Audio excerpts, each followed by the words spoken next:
The Imperfect Vegan, making a difference on a mostly plant-based diet. Written and narrated by Kat White. Recorded and produced by Brisbane Audiobook Production 2024.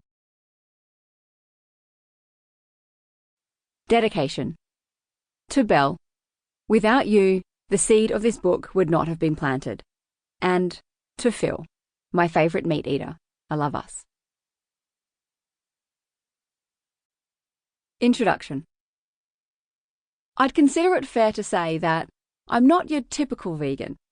Of course, you likely gathered that from the title of this book, in which I confess my flaws, or imperfections, right off the bat. But I have nothing to hide.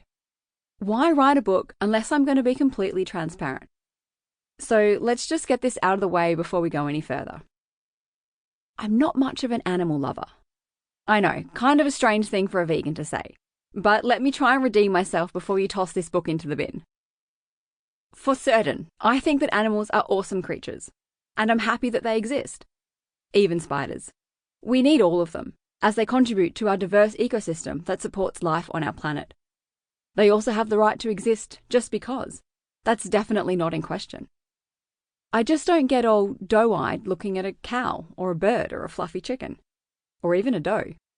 But of course, I certainly wish them no harm, and they should be able to live their lives free from human exploitation.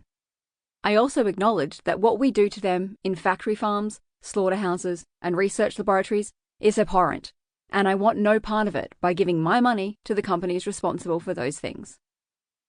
While I know this intellectually, and it tugs at my heartstrings whenever watching or reading about it, I must admit that I don't feel an enduring emotional connection.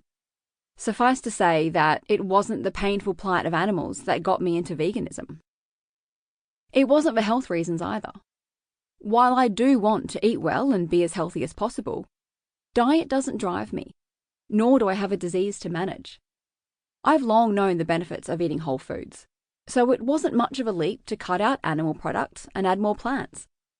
And while I'm conscious that chickens are full of fecal soup, fish are riddled with microplastics, and chocolate is chock full of sugar, I still succumb to cravings for food that I'm well aware is not good for me.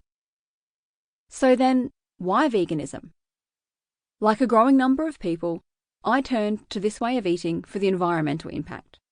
Simple mathematics reveal that there's not enough land to feed all the people in the world the way we're currently doing, let alone with the 10 billion people we're projected to have in only a couple of decades. For me, it's just common sense that I do my bit by eating more plants. Not only... Sample complete. Ready to continue?